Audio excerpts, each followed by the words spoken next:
All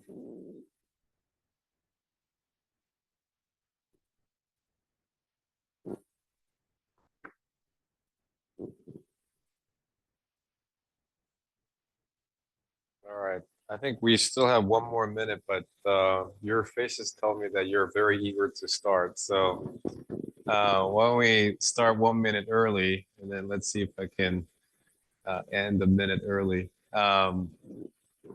So last time in the PyTorch session, we talked about the implementation of PIN on the harmonic oscillator problem. So we went over the code and we sort of look into the implementation details.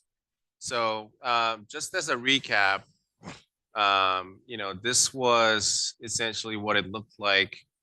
The data loss term was only just 2 lines, right? You make a prediction, and then you compare that prediction with the ground truth label. So in this code, the variable named output is the ground truth, and that gets compared against the prediction in the mean square error sense, and that's what defined the data loss. And then the physics informed loss was essentially, you take the automatic differentiation of the the model prediction.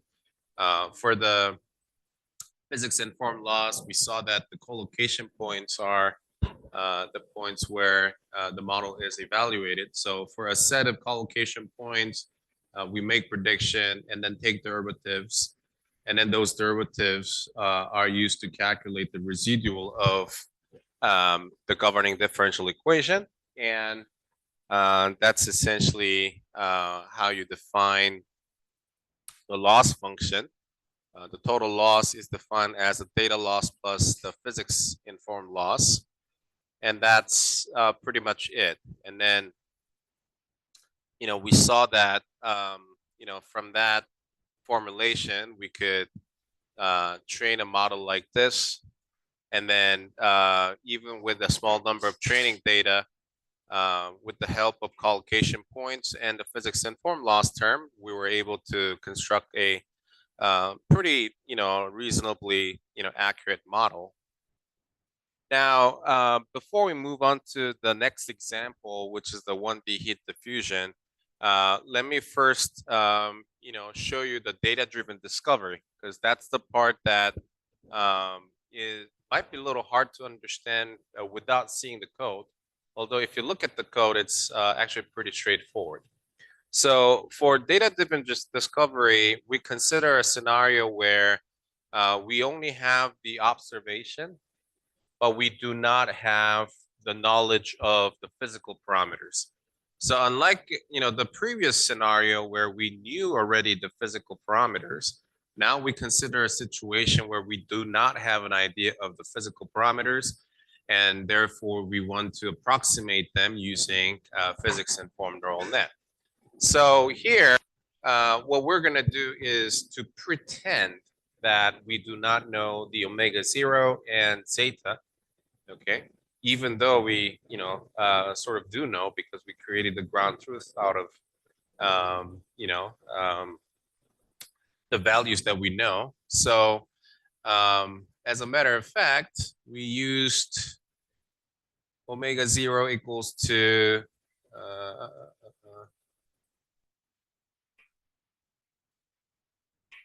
we use omega 0 equals to 2 pi, and then zeta equals to 0.15 as the combination of the physical parameter to generate our data. So that's the answer that we're going to figure out. But again, like I said, we're going to pretend that we don't know those values. So in this problem setting, what we do is to make observations for the first 3 seconds in time. We're going to take some number of samples. And then, so this is a ground truth sample that we generate. And then on that sample, we're going to add some noise.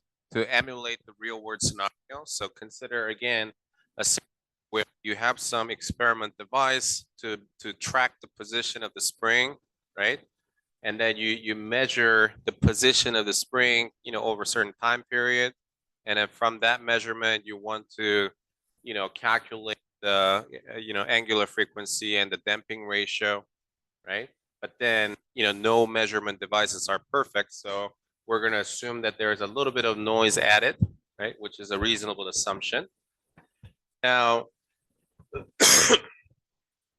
graphically speaking, this is going to be the training data. So now the situation is a little different, right? In the previous example, we had only, few samples at the beginning. And then our goal is to predict what's going to happen in the future. Now we have, the entire time covered in the training data, but now we have, some noisy examples. And then from there, we would like to reconstruct the omega 0 and zeta. Does the problem setup make sense? Okay. Now, this is the implementation of the data-driven discovery problem. The only difference, okay? The only difference now here is that the value of omega and the value of zeta is now defined as a PyTorch tensor that requires the gradient. So notice that omega underscore prediction. So that's the predicted omega, not the ground truth omega. And then zeta underscore prediction. So those two variables are, initialized with some random number, and it's a PyTorch tensor that requires the gradient. Because our goal, our plan here is to optimize the predicted omega and the predicted zeta, okay, as we optimize the neural network. So not only the neural network parameters, but also the omega and zeta will be the parameters for the training, for the search. So that's why we're going to require the gradients. Now here, if you look at the optimizer setup, so I have the same Atom optimizer, but now the list of parameters that are being optimized, you can see that we have the list of model parameters, and then we have zeta pred and omega pred concatenated on top of that list. So in the previous setup, the only thing that were being optimized were the model.parameters. Now we have on top of model.parameters, we have zeta pred and omega pred. So that's the only difference. Note that for those of you who are new to Python, when you have lists, the addition operator simply means concatenation. So you have a list of ABC and a list of DE, and then you add them together. What happens is it's going to create a new list whose elements are ABCDE. Okay, so that's what's going on. So no matter like how many thousands or how many millions of parameters you have, at the end you're adding zeta pred and omega pred as a variable that is being optimized.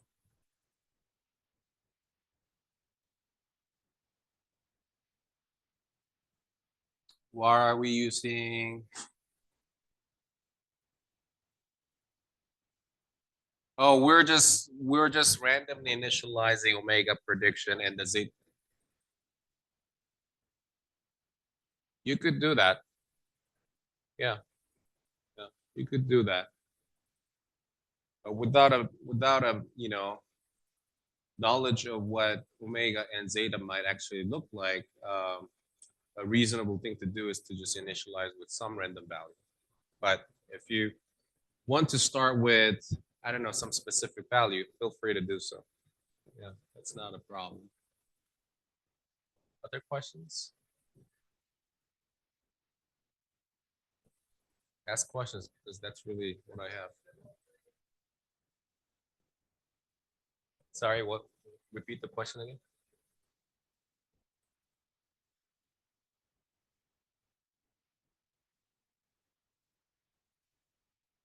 Yeah, well, like I said, pin itself is a curve fitting problem.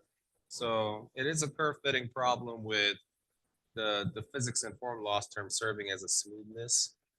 So you fit the curve, but you want the curve to be smooth. And then, mathematically speaking, the physics informed loss, constrains the tangent vector of the fitted curve, right? Because governing differential equations are usually the ones that defines the relationship between first derivatives, second derivatives, and things like that. So those terms are regularizing the shape of the fitted curve so that you're not only fitting to the target data point, but also in between points, you want to make them smooth according to some smoothness criteria. So yes, it's a curve fitting problem.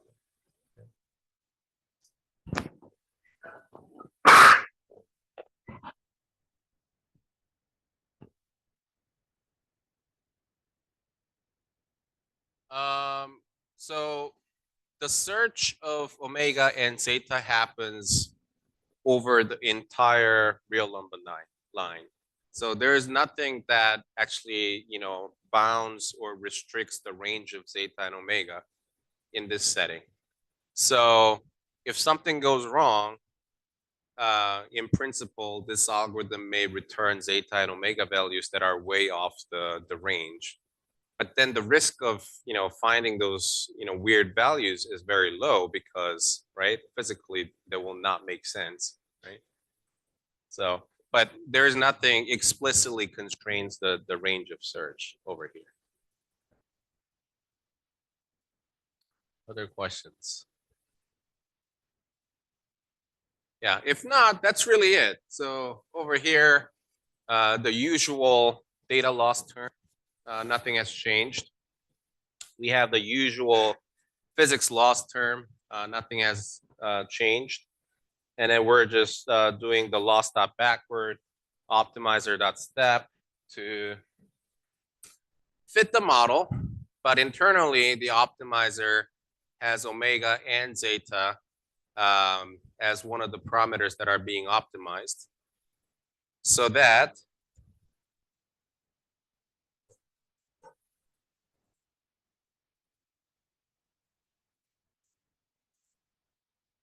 this one over here. So we have a very small number multiplied to, yeah, very small contribution because of the,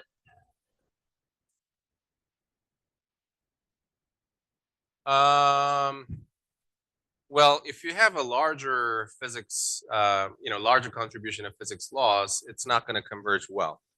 And this is multiplied because of that. Remember before the break we talked about the loss landscape and things like that. So because of that, it's really hard to optimize. So again, that's kind of one of the inherent limitations of PIN. So you got to have some small contribution like that.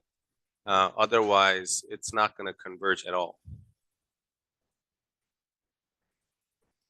Yeah. So initially, the data loss is going to be predominant because we're multiplying some really small number.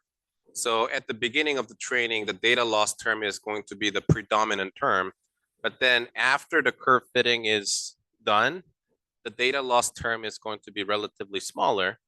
And relatively speaking, the physics loss term start to be, bigger than the data loss term, relatively speaking. And that's when the physics loss terms start to kick in. And then, the curve shape is further optimized according to the governing differential equation. So that's usually the training process. You first minimize the data loss and then, let the physics loss kick in afterwards. So how do you determine that number? There's no golden rule. Like it has to be empirically determined.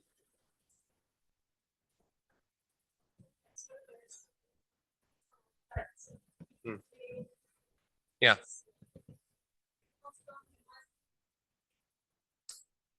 So the hope here is obviously that the noise can be compensated by introducing the physics loss term. But then again, at the beginning of the training, we're not even going to worry about that. But then once the curve fits, then the physics loss term started to play the role and then smooth out a little bit. So here's the result of fitting that pin model on this data. So despite the existence of the noise, seems like the curve shape is pretty good, right? And then here's an animation showing the progress.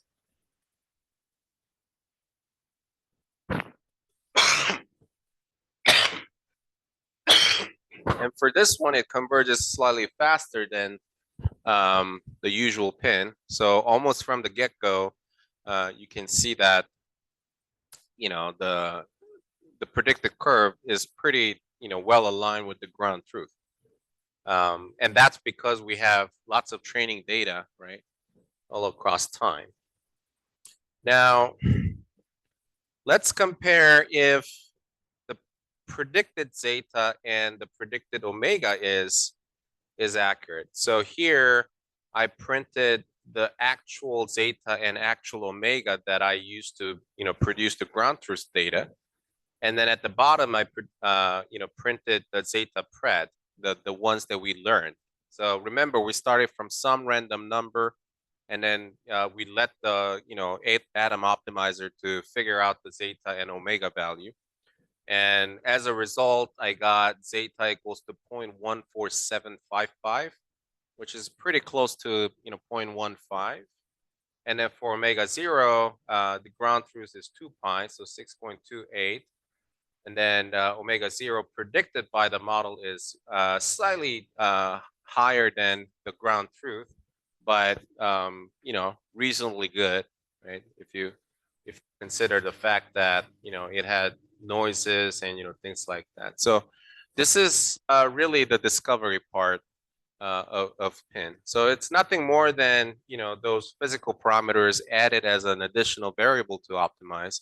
And then you just train that, optimize that all together with the model parameters. And then at the end, it'll converge to, something, a reasonable approximation of the ground truth values.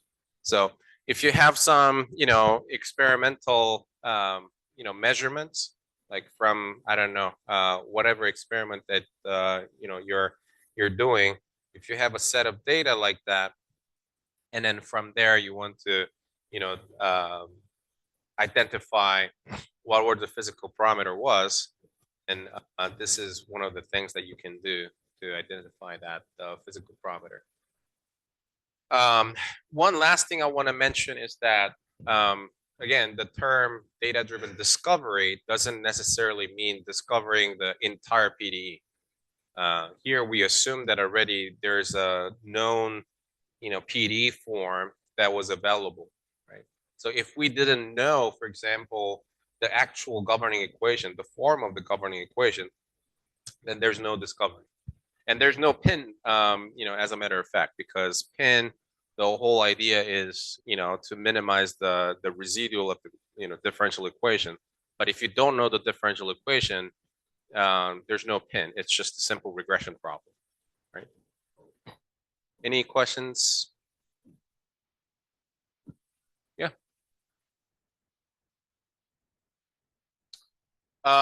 It's available in the code, but I believe we're using the exponential ReLU.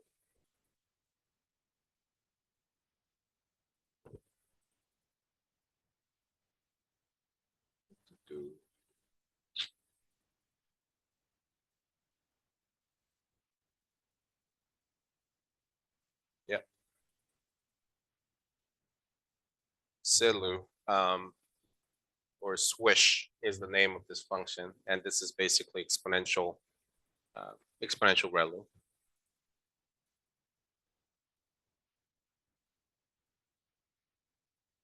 What do you think is the problem with ReLU? We already covered this. Yeah. So what do you? Well, let's see if you guys remember what we discussed already. What do you think is the problem? Yeah. If you take the derivative, you will have a constant. for ReLU, and then you take the second derivative, it'll return 0. So there is nothing to optimize, right? Look at the governing equation. We need the second derivative. Yeah, we need that. We need to evaluate the mx double dot. So double dot is the second derivative.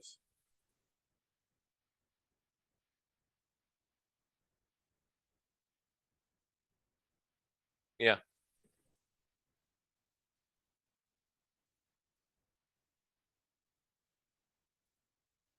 I don't think so, because ReLU has a constant derivative.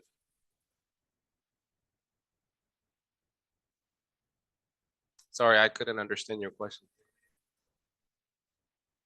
Well, the first derivative of ReLU is a constant. With that constant, what are you optimizing? Nothing. You cannot optimize anything if it is constant, right? Second derivative is also constant, which is 0. So again, if it is constant, you cannot optimize anything. Because the whole idea of physics-informed laws is to change the neural network parameters to minimize the residual. So second derivative, first derivative, the summation of them needs to be somehow, optimized. But if your ddx and dx are constants, then there's no optimization that you can perform. So the physics-informed loss is not going to reduce. And as a result, you will probably, be just finding a regression model.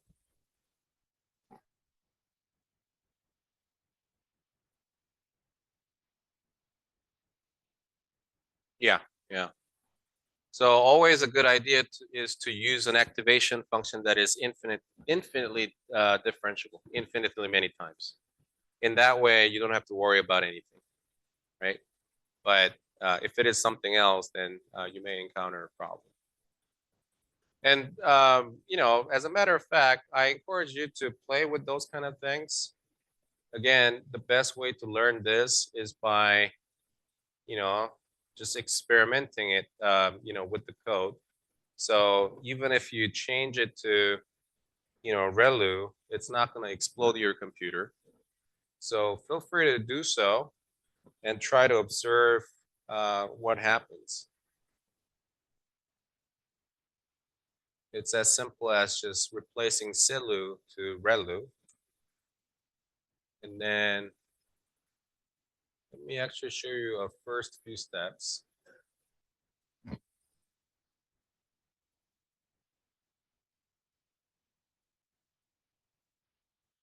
Well, the last layer's output depends on the earlier layers, right? So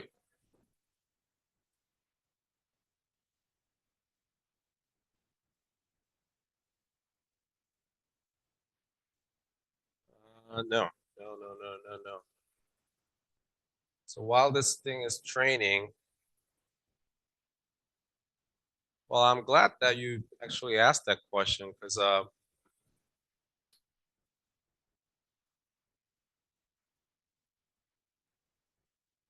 so a linear layer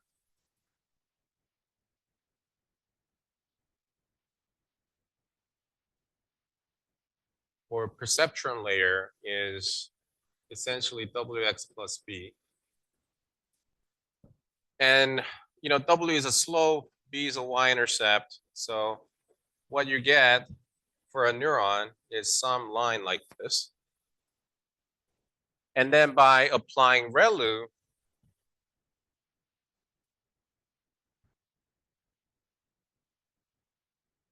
what happens is you get something like this, right? Because ReLU, anything negative will be set to 0, and then the positive values will be just the same value. So this is the graph shape after ReLU. Depending on the slope and the y-intercept, you may have a collection of this or this or,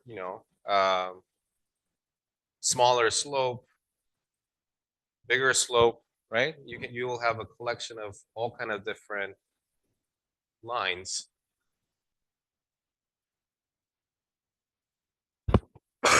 So that's what the first layer does. And then the second layer, which is the weighted sum of the previous outputs, the second layer output is going to be essentially, some weight times this curve plus some weight times this curve plus some weight times this curve, and so on and so forth. So for the simplicity, let's ignore the other guys, but consider these two.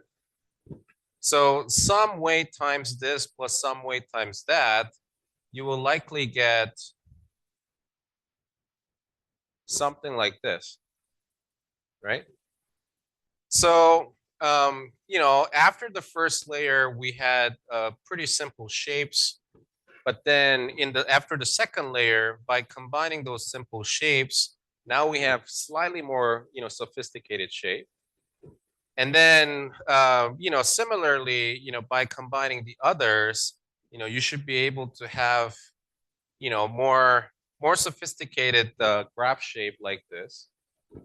And then, in the second layer, you basically have a collection of this and this, maybe that, or something like this, and so on and so forth. Now, after another layer, we basically combine a little bit of this plus a little bit of that plus a little bit of this plus a little bit of that, and so on and so forth. And then as a result, we're going to have even more sophisticated result like that. So by stacking up the perceptron layers, you're adding more kind of curves, right? But then if you use the ReLU activation, okay, you're basically combining line segments, straight lines. And then as a result of those combination, the best you can get is a polyline, right? Which is comprised of smaller line segments. Now, by using this kind of assembly, this is almost like an origami, right? You fold the line and then fold them, again. And as a result of that, what you would like to do is to do the curve fitting. So you have, for example, harmonic oscillation, and then you want to fit this curve by doing this. But if you use ReLU, then what you're going to get is some polyline approximating this thing. There's no smoothness, there's no, right? It's all kind of piecewise linear approximation of, of that thing. Now, if you take the first order derivative, the first order derivative is going to look like some weird step function, stair step function.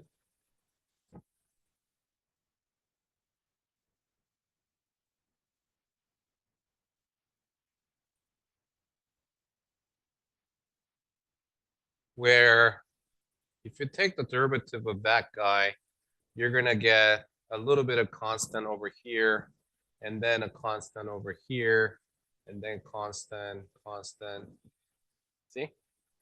And then if you take another derivative, so this is x, this is dx, and then if you take d dx, it's going to be 0 everywhere, right? So if you use the ReLU activation, you cannot really evaluate the physics-informed loss term, and you cannot really control the dx value and the ddx value, which is why it's important to have some, continuous activation.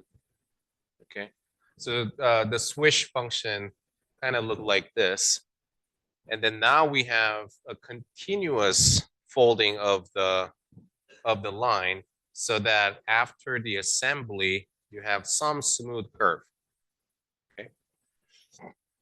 So let's go back to the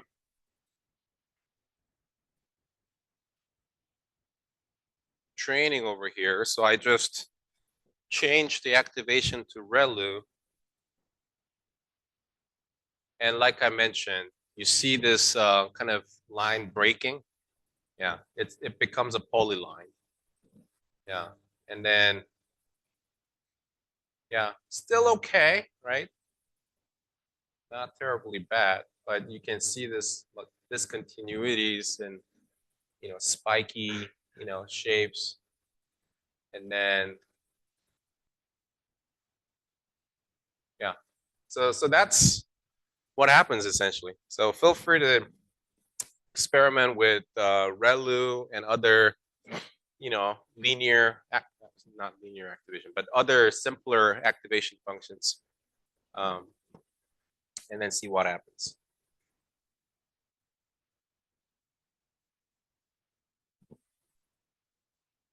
Okay.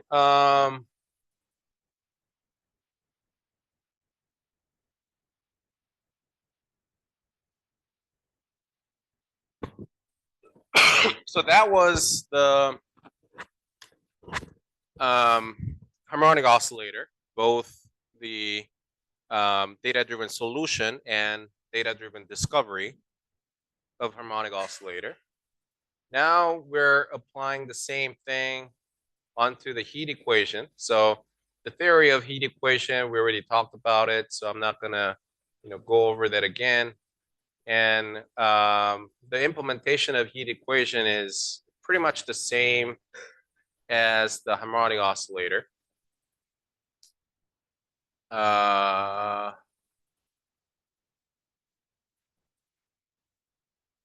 Except that the Colab version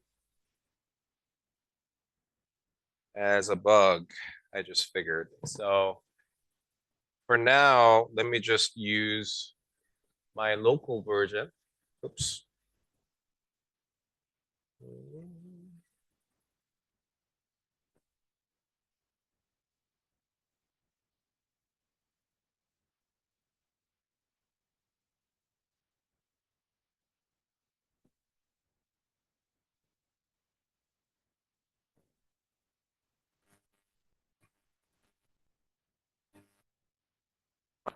Version. I'll fix it later, but you can some apologies for that. Oh no, this is harmonic oscillator. Sorry. Heat diffusion.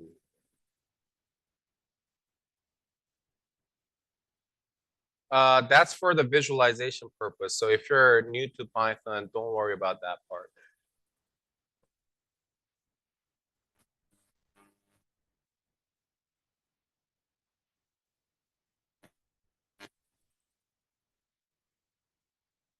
Interface may look slightly different from the Colab interface, but it's essentially the same thing. I'm just running it on my local machine as opposed to the Google computer.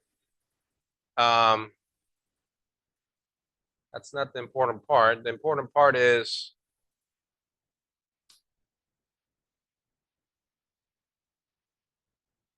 so this example we saw already, during the lecture, but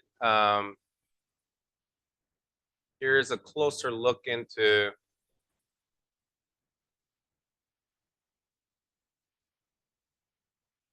the actual result. So here it is.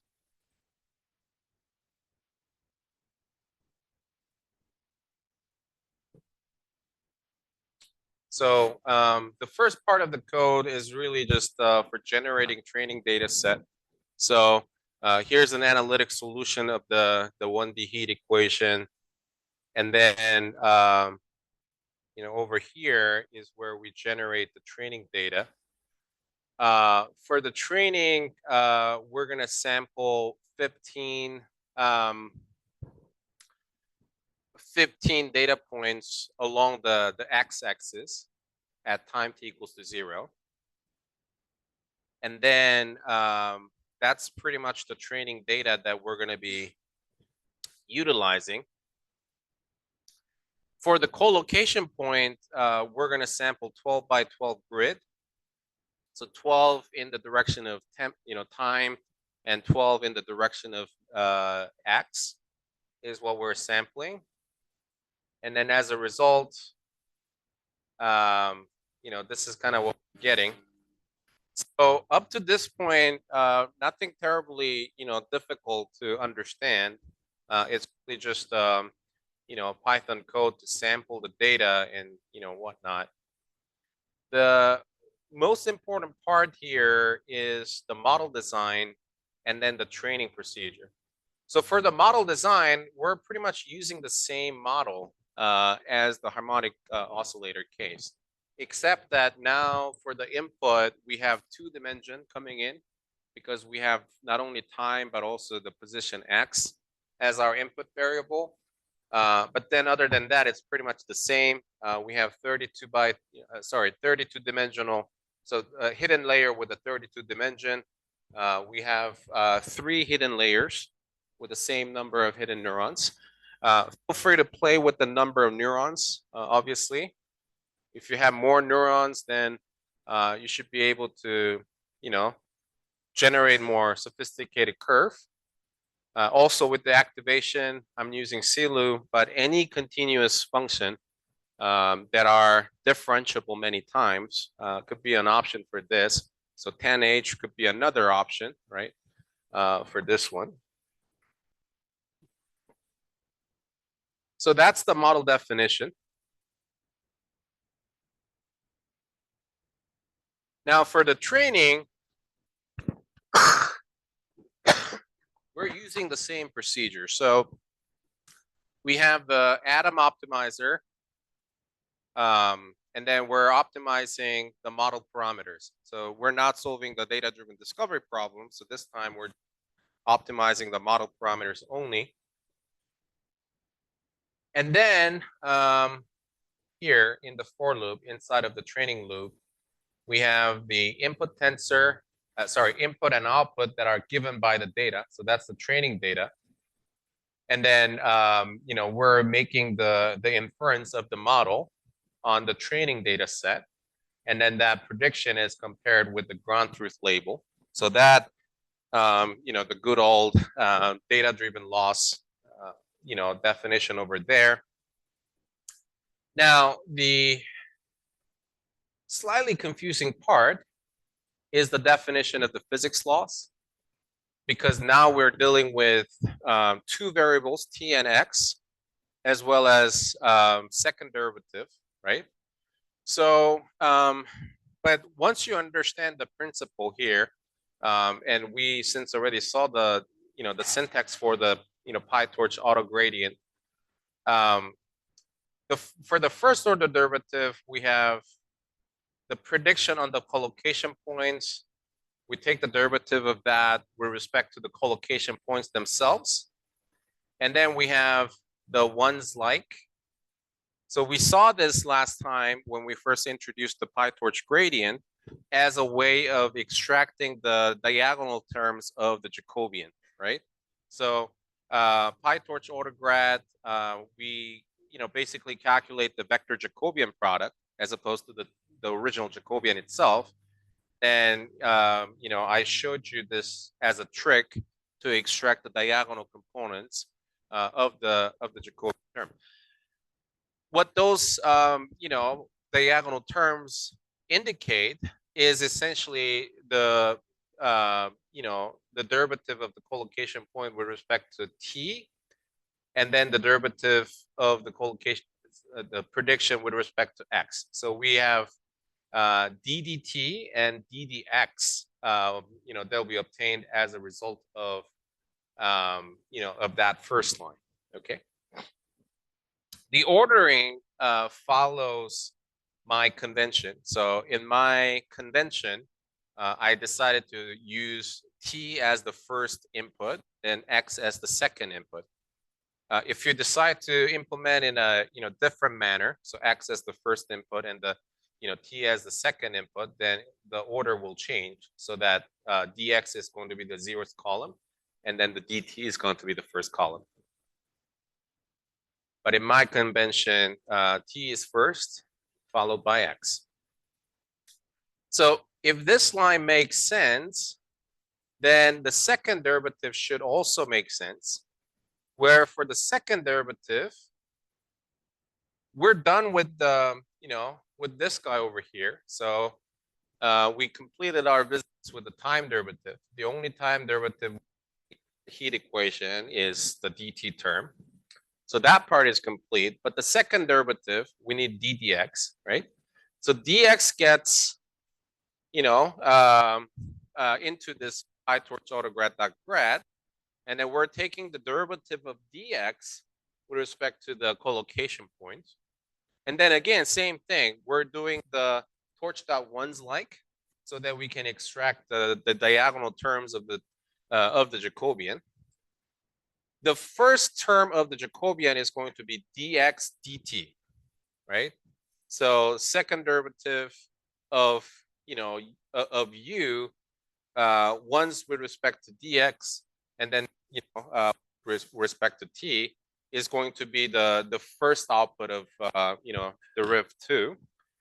The second output is going to be the derivative of this guy with respect to x again, right? Which is ddx. So in our case, we only need ddx. We don't need a dt dx, right?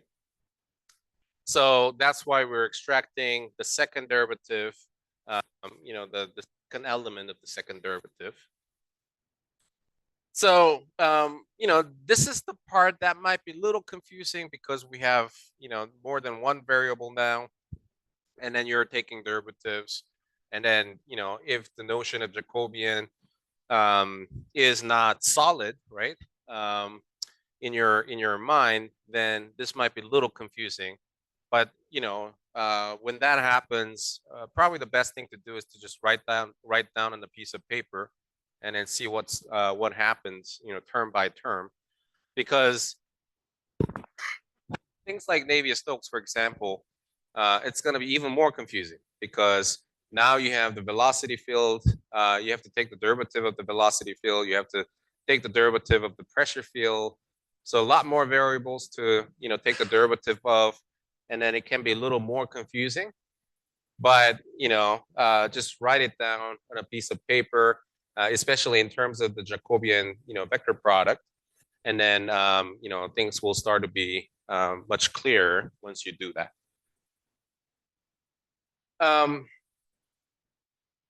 So if that makes sense, the rest of the process is essentially the same.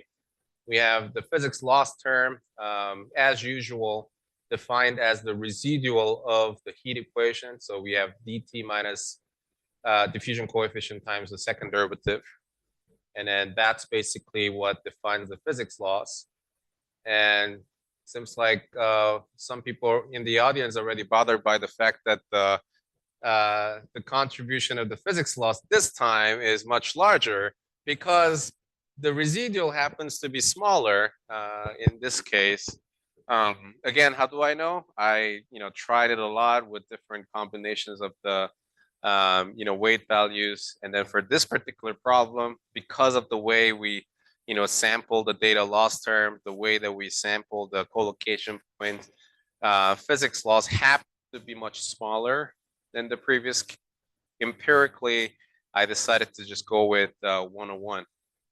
But again, there's no science behind it. You just have to figure out by failing multiple. So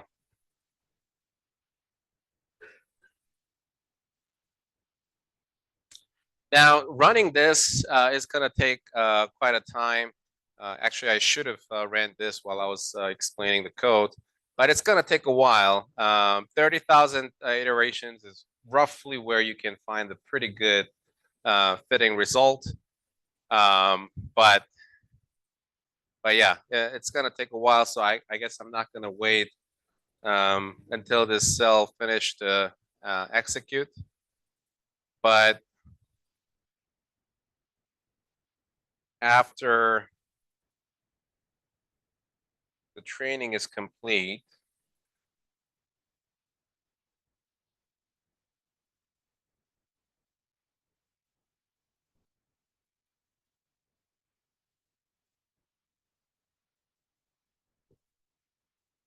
After the training is complete, this is what you're gonna see as an output.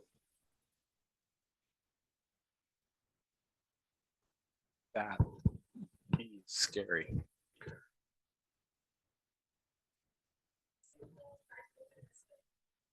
Yes.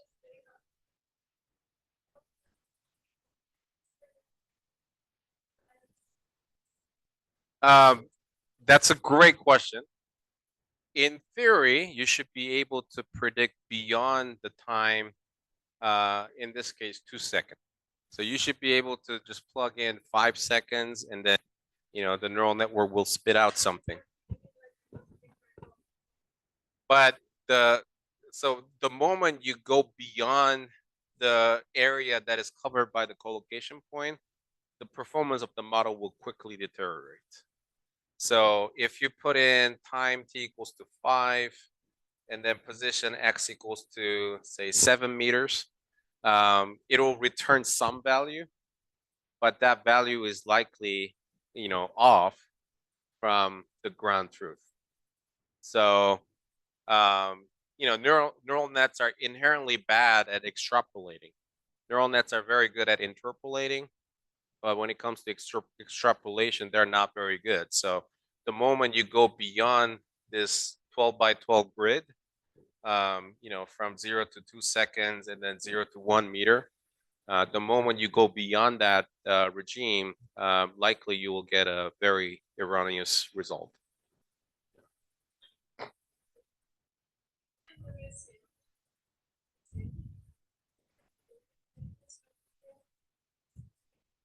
Yeah, yeah. If something changes, you have to run it again. So I would view Pin as a solver as opposed to a prediction model. Solver in a sense that whenever you have a new physical condition, domain changes, parameter changes, you have to run it again.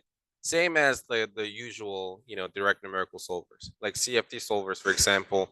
If your domain changes or the Reynolds number changes or whatever changes, you have to run the simulation again, right?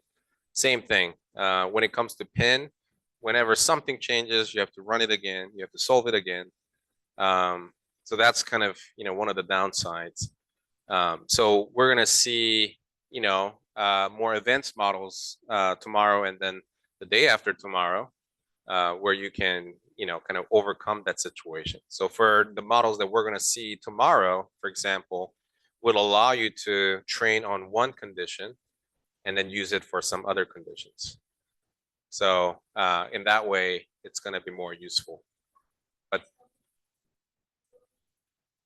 sorry.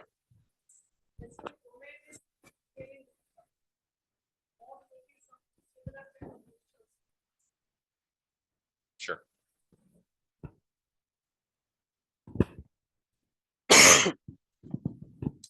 Other questions?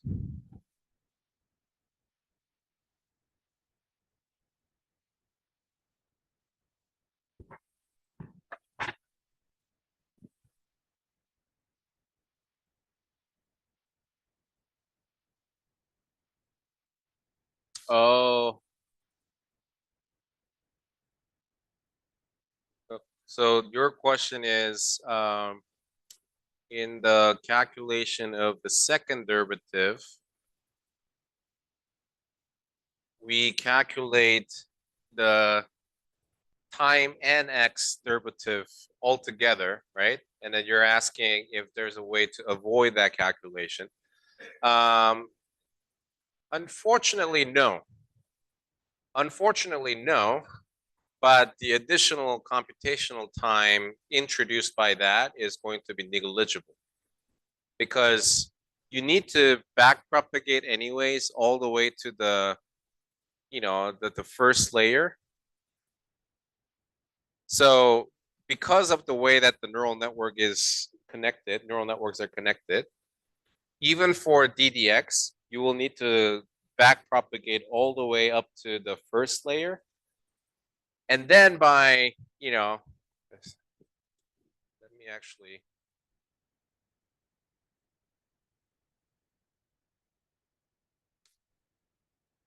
remove all.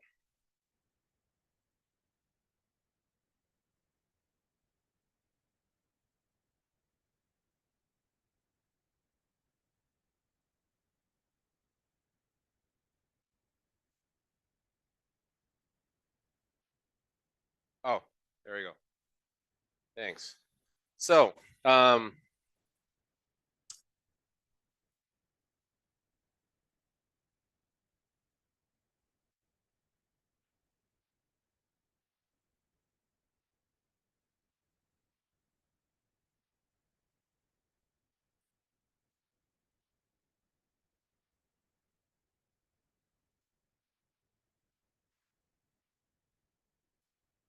so this is our neural network, right? And then in the first sort of derivative, what happens is we you know build additional computational graph,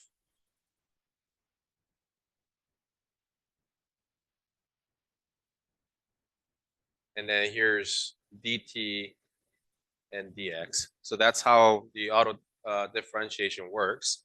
Now, when you take the derivative of dx, okay, you are essentially back propagating from dx, right, all the way to t and x, right? So after back propagating from here, and then crazy thing happens in the middle, and then go over there, this is your du d square u dx dt. And then same thing, you go from here, go all the way up here, right? And then go over here, and that's d square u dx square. If you look at the procedure, computing this will require the back propagation all the way up to this layer anyways. Okay? And then for the calculation of this guy over here, you just need to propagate one step to that one. And then for this one, just one step over here.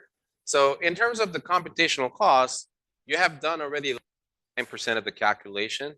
And then by not doing this, you'll only save like really small negligible amount. So in that reason, I don't think PyTorch has implemented a way to selectively choose a derivative, but instead you just need to calculate everything and then ignore. That's a great question, actually. Any questions?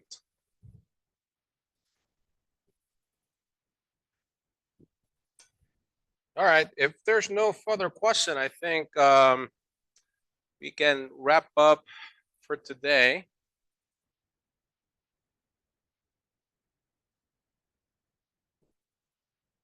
Yeah, 8 minutes early. So we can wrap up early today. So this is the summary of PIN. We saw several different cases of PIN and how it is used. And today we talked a lot about the limitations and things like that. So hopefully they'll give you more how do I say, some background for understanding the other method. So tomorrow we're going to introduce this thing called the neural operator, and the neural operator hopefully will resolve some of the limitations that we discussed today. And then what's even better is what's called the physics-aware recurrent convolutions. So that's my baby, and in my obviously biased opinion, that's the best method. So we're going to introduce that on Wednesday. And then on Thursday, we're going to see what's called the reduced order modeling method. So all of these neural network methods can be reduced in terms of the data size. So instead of learning the original dynamics, we can reduce the dimensionality of the dynamics and then learn from there. So we're going to introduce that technique. And then finally, we're going to be talking about the generative AI method to create some digital twin of a physical system. And then that will be the end of this week. So just a few more steps to go. You come really far. And then PIN is probably the one that is most difficult to understand because there's automatic differentiation going on. There's this is your first time seeing neural network applied to physics applications. So probably this is the most complicated one, thing. The neural operator is also a little bit technical, but if this is clear to you, then understanding neural operator is not going to be terribly difficult. So with that being said, if you haven't had a chance yet to play with the code, please go ahead and do it. And again, the best way to learn this topic is by doing. So you have to, break the code. You have to change things. That's the only way to learn it.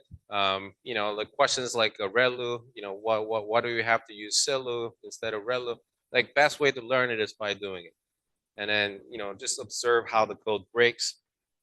In that way, the knowledge will last longer in your mind and, will make more sense. So strongly encourage you to do this, even though I'm not gonna, grade it or anything. So, well, thank you so much, and I'll see you tomorrow then.